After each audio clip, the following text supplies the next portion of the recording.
Halo teman-teman semua, kembali lagi bersama gue Aldi di podcast Lepas SMA. Nah, udah hampir 2 bulan nih podcast Lepas SMA tuh libur ya. Dan gue hari ini bakal nepatin janji gue buat bahas jurusan-jurusan yang udah kita vote sebelumnya. Dan hari ini kita bakal ngebahas salah satu jurusan favorit dari rumpun Soshum. Dan gue udah ngundang temen gue dari jurusan Soshum itu. Dan halo Nat. Hai, Assalamualaikum. Waalaikumsalam. Nah, sapa dong para pendengar sekaligus kenalin diri lo dulu. Halo semuanya, perkenalkan nama gue Natasha Zahra. Gue dari Universitas Sumatera Utara, Stambuk 2019. Sekarang gue di semester 5, jurusan hukum. Tapi gue Nah, belum milih konsentrasi sih, jadi kayak masih jurusan hukum doang. wow, sabar, sabar ya, jangan bahas terlalu jauh dulu. Oke, Sabar, sabar. Nah, gue dan Nata ini pernah di satu univ yang sama lah dulu, tapi dulu. Langsung aja dulu kita ya. masuk ke langsung aja kita masuk ke pembahasan yang pertama. Sebenarnya latar belakang lo milih jurusan hukum tuh apa sih? Sebenarnya kalau ditanya latar belakang atau alasan milih jurusan hukum, gue juga bingung sih sebenarnya. Bingung kenapa? Karena dari SNM tuh gue tuh gak ada kepikiran milih hukum. Gue tuh di pilihan pertama tuh manajemen, di pilihan kedua kalau nggak salah tuh ekonomi pembangunan. Tapi nggak lulus. Sadly nggak lulus. Jadi gue ngerasa kayak kecewa gitu sama manajemen dan teman-temannya. Jadi gue mikir jurusan apa ya. Terus gue mikir kayak gue enjoy politik kayak ngikutin gitu kan. Jadi ya udahlah milih jurusan hukum aja dan orang tua gue juga ngedukung sih. Nah, gue ingat waktu SMP, by the way, gue sama Nathan ini satu SMP ya. Gue ingat waktu SMP lo pernah bilang kalau cita-cita lo tuh politikus, ya nggak? Bener bener bener. Gue mah Masih ingat ingat. aja. Oke, jelas. Nah, eh, sebenarnya di jurusan hukum tuh ngapain aja sih sebenarnya?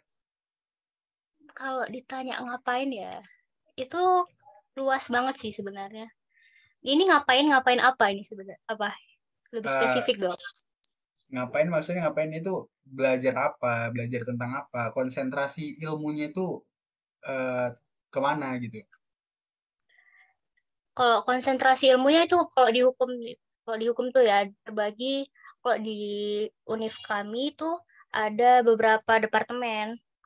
Ada departemen ilmu administrasi negara, tata negara, terus perdata, pidana, ekonomi, sama internasional. Nah, kalau di awal-awal tuh semua dipelajari, tapi nanti semester 6 di situ kita disuruh milih di mana minatnya, konsentrasinya mau kemana gitu. Itu sih. Oke. Dan lingkungan anak hukum sebenarnya gimana sih? Maksudnya circle Li- dari lingkungan di kampus, dari lingkungan di sekitar teman-teman itu gimana sih menurut lo? Kalau circle ya pasti ada sih, dan sebenarnya lebih gimana ya? Susah sih kalau nggak punya circle, jujur aja. Kenapa tuh? Kenapa? Kenapa kalau boleh tahu? Karena kayak ya circle yang nggak mesti deket banget, tapi kayak lo mesti punya temen yang bisa ngabarin segala macem gitu ke lo gitu. Jadi kayak urusan-urusan tuh gampang, nggak sendiri gitu. Naik naik apa nih? Naik tugas ya? Ya kayak ngingetin tugas gitu. Kadang kan karena online, jadi kayak susah gitu kan. Nanti ada tiba-tiba kelas. Iya itu butuh teman banget sih ngebangunin pagi-pagi kan, bagi Hmm. orang yang ketiduran gitu. Terus kan kalau dihukum kan sering kayak tugas kelompoknya tuh lumayan banyak kan. Jadi kayak Mhm. ya biar gak lebih gampang aja gitu, nggak nyari-nyari teman lagi. Oke. Dan lanjut lanjut ke pertanyaan berikutnya itu jadi anak hukum tuh suka dukanya apa sih? Yang enaknya jadi anak hukum sama nggak enaknya jadi anak hukum itu apa sih? Suka dukanya ya. Kebanyakan dukanya sih kayaknya. Iya. Enggak.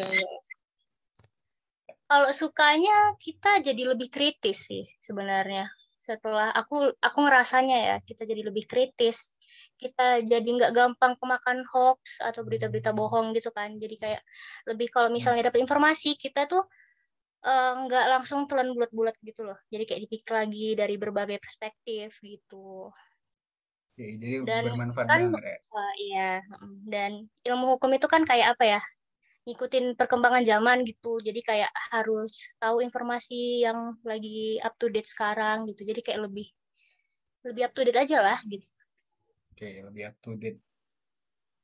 Dan Kalau dukanya, ini nih, oh ya, dukanya dukanya dulu. belum, dukanya belum. Dukanya apa ya? Kayak masyarakat nganggap kita tuh tahu segalanya gitu kayak dianggap tahu pasal-pasal semua, undang-undang segala macam. Karena itu kan banyak banget nggak mungkin dihafal kan. Itu salah satu apa ya? Kalau orang-orang tuh tahu anak hukum kayak, hafal undang-undang nih. Nah, Gue ya pikir betul. undang-undang setebel itu harus dihafal anak hukum.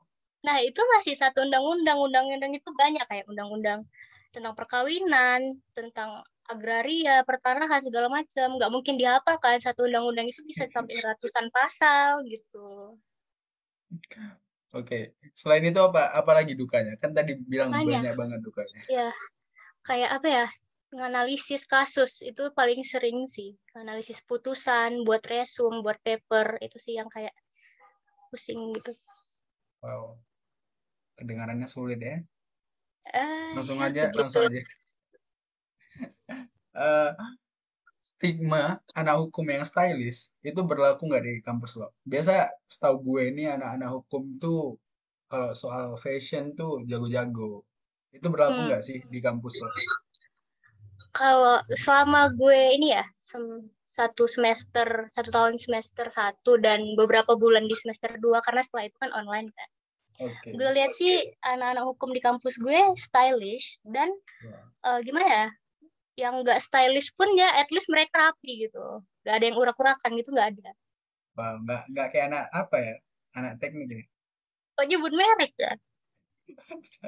Nggak apa, ini udah Gak icon apa kok. ya, bebas ya. Nggak apa. Udah icon.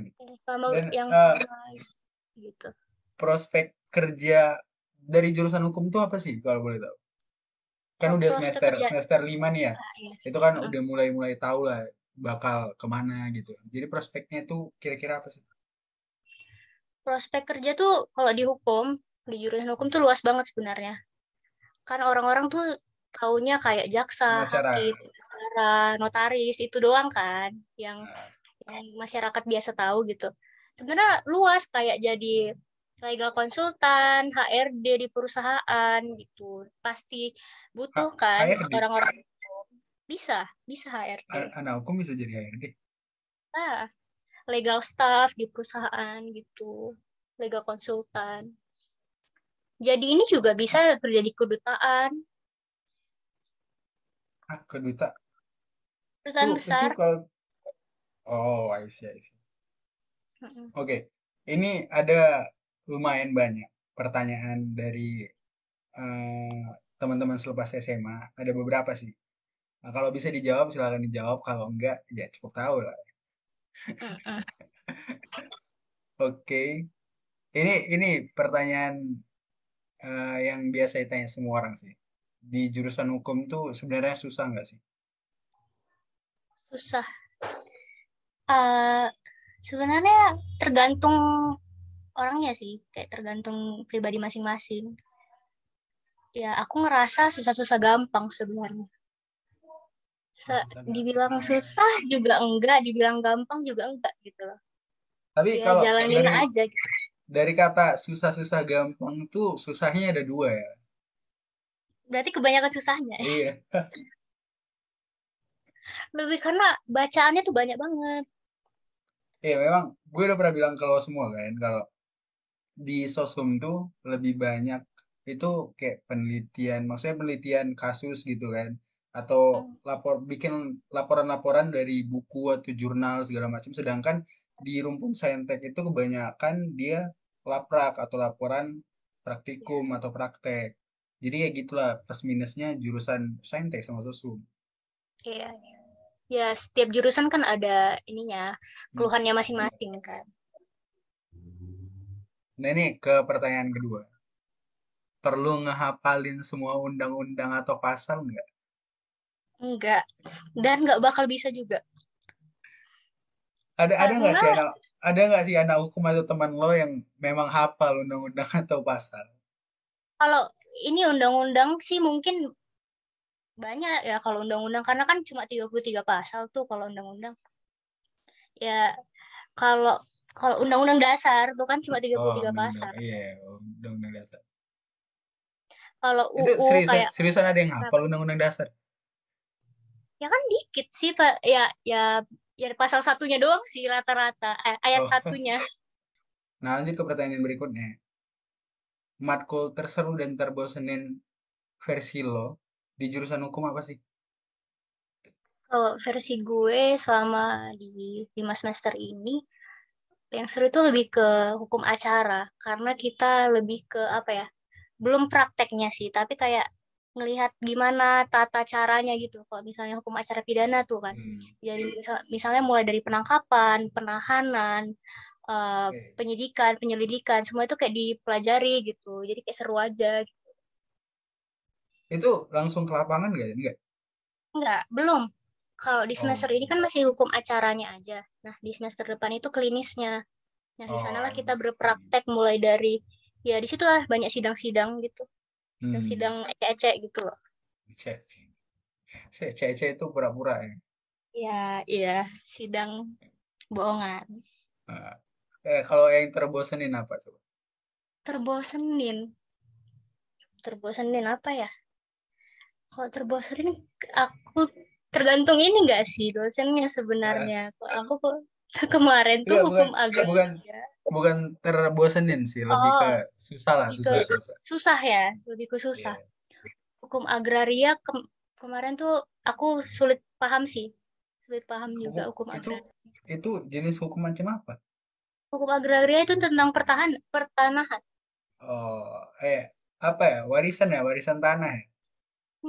Kayak belum nggak warisan, bukan warisan sih, warisan lebih ke perdata. Kalau itu kayak Oh, tentang batas-batas tanah, sengketa lahan gitu. oh ini yang ada hitung-hitungannya nggak? Nggak ya? Enggak. Nah, Oh, yang bukan. tersusah baru kemarin dipelajarin sih, baru ngerasain, aduh gitu, jumpa matematika gitu. Nah, Hukum apa tuh? waris, Wah, hukum wah, waris Islam. susah, susah, susah. Ada hukum waris, terus ada hukum Iya, waris Islam. dan hukum waris adat juga bakal ada. Wah, hukum adat, hukum adat. Hukum inner jokes.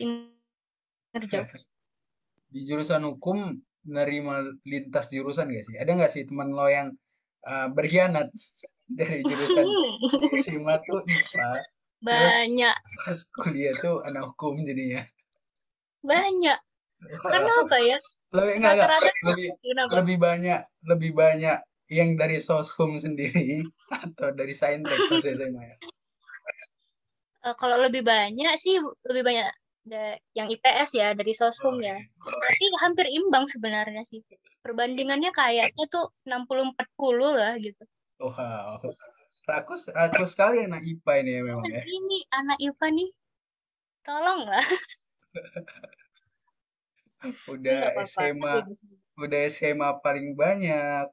Pas kuliah ngambil ngambil lapak orang. Kalian Jadi tuh buat masa ya?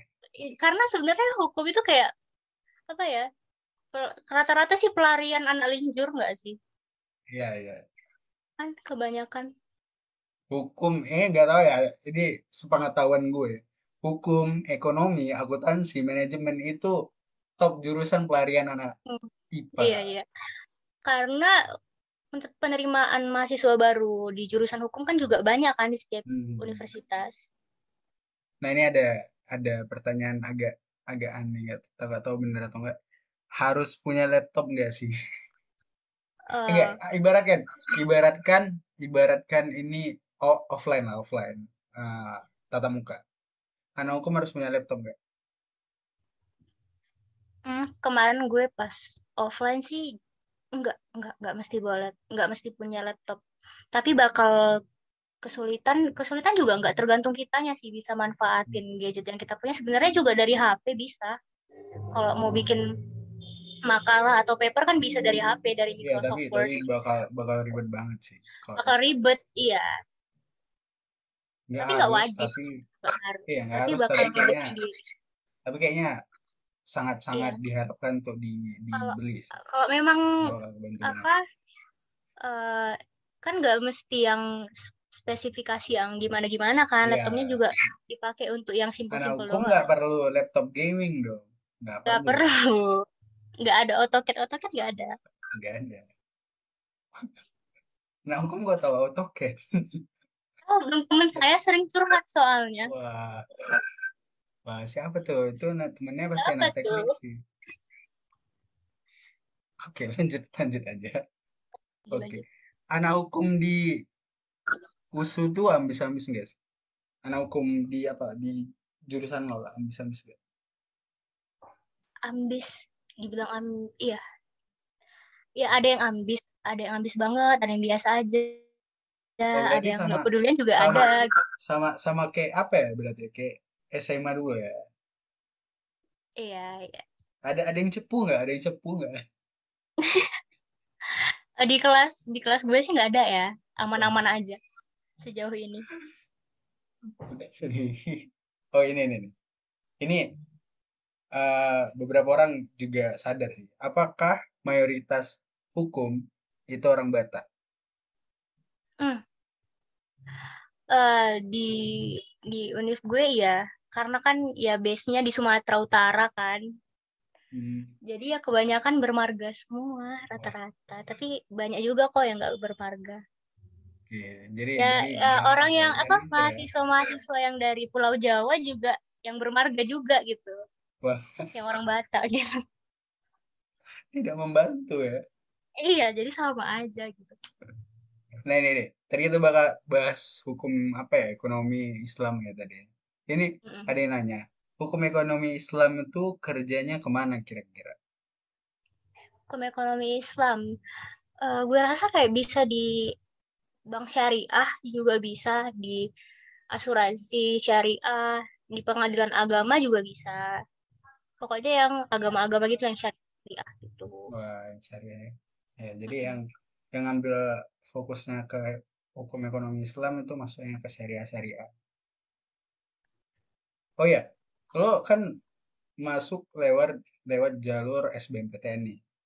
Kira-kira Ya. persiapan lo sebelum UTBK tuh gimana sih? Fun fact ya, sebenarnya tujuan Wah, utama gue itu dulu stan. wah, terus. Stan. Terus ya gue belajarnya ya untuk stan gitu kan. Belajar TPA, TBI, TWK, SKD segala macam itulah. Gue udah lupa. Jadi ya belajarnya dari situ. Terus gue juga ikut tryout online gitu kan. Karena Hmm. yang dipelajarin untuk masuk testan juga kurang lebih sama sebenarnya sama yang di UTBK. Jadi ya dari situ sih apanya persiapannya. Berarti berarti ini dia apa ya? Bukan pilihan utama ya? Ya sebenarnya. Agak sedih ya, agak sedih, tapi nggak Ya, apa-apa. Nah, gue alhamdulillah lah. gue ada quotes nih. Gue ada quotes kemarin soal pilihan. Karena Hmm. bakal ada saatnya lo udah nggak punya pilihan dan berkata ya udah nggak apa-apa. Karena kita pasti bakal ngalamin suatu kondisi yang mana kita harus belajar ikhlas. Ya, mungkin udah jalannya di sini gitu. Ya, bener bener bener. Oke, lanjut ke bukan pertanyaan sih. Tips dari lo buat para pejuang UTBK yang bakal niatnya, yang niatnya ngambil hukum apa coba? Kalau pejuang UTBK ya, gue saranin sih belajar dari sekarang sih. Dari sekarang udah telat nggak sih? Belum lah ya. Masih bisa, Karena masih bisa. Bulan bulan gue lihat sih 5 lagi bulan depan. persaingan UTBK maba-maba sekarang tuh parah gak sih, boy? Iya, gila Dibanding gila. zaman gue dulu. Gila gila. Ya nggak sih? Nilai-nilainya sekarang juga udah tinggi-tinggi banget. Jadi kayak persiapin mulai dari sekarang. Jangan sampai telat, jangan sampai nyesel gitu. Karena kan Nah, jurusan hukum juga termasuk favorit kan. Banyak yang mau ke situ ya. walaupun kuotanya banyak. Kan saingannya juga banyak. Jurusan hukum tuh selalu masuk top top 5 lah ibaratnya. Top 5 jurusan terfavorit di rumpun sosum. Oh, Oh ya, buat yang semester satu lo kan udah semester 5 nih. Buat oh. misalnya ada yang semester satu di jurusan hukum. Kira-kira apa sih yang buat buat apa ya? Kalau lo dikasih kembali ke masa lalu di semester satu, apa sih yang bakal lo improve ketika lo Oh, di semester satu? perkuat dasar-dasar ini, dasar-dasar hukum gitu loh. Kayak kan di semester satu itu banyak materi pengantar kayak pengantar ilmu hukum, pengantar hukum Indonesia gitu, kayak Hmm. sosiologi hukum di situ sih diperkuat. Di bahasa Belanda juga harus diperkuat karena di jurusan hukum kan karena hukum Indonesia mengadaptasi dari hukum Belanda, jadi banyak banyak banyak banget istilah Belanda. Jadi gue nyesel di situ sih kayak dulu bahasa Belanda gue ngapain aja gitu. Karena Gue itu baru tahu bakal loh, ngebantu hukum ada banget. bahasa Belanda ya, serius. Kenapa? Gue baru tahu kalau hukum ada bahasa Belanda. Banyak istilah-istilah hukum tuh banyak bahasa Belandanya. Oh ya, kok karena beberapa peraturan kita dari apa ya? Dari kolonial Iya, Belanda nggak sih? eh, kita Oh, adaptasi dari mereka. ya benar. Oke, jadi mungkin kita udah di penghujung acara podcast kita. Kira-kira lo ada penutup nggak buat podcast kita kali ini? Untuk teman-teman selepas SMA, semangat terus. Para pejuang UTBK khususnya semangat terus. Harus mulai belajar dari sekarang. Dan apapun yang bakal terjadi nanti, nggak apa-apa. Mungkin jalannya bakal ada kok. Pasti ada. Segitu aja. Oke. Dan ralat tadi gue salah ngomong, maaf, maaf, maaf banget. Tadi itu pasal di UUD sebenarnya 37 bukan 33. Maaf, sorry, Nggak, sorry, sorry. ya, nggak apa-apa. Namanya juga manusia. Oke, Ya. ini yang terakhir. eh Kasih dong quotes dari lo buat para pendengar. Kamu kok nggak ada briefing quotes? Aku nggak siapin. Ya apa, memang memang quotes-quotes di episode-episode sebelumnya juga mendadak, nggak apa-apa. Quotes Apa apa aja? anjir? Apa ya? Tetap semangat, tetap waras. Udah itu aja sih. Wow, quotes yang anti mainstream sekali ya. Oh ya, karena dunia sedang tidak waras. Iya. Ya, parah sih. Oke. Sekian podcast kita kali ini. Terima kasih buat Nata yang udah ngasih informasi dan ngejawab pertanyaan-pertanyaan dari kita. Dan Sama. gue Aldi, sampai jumpa di podcast berikutnya.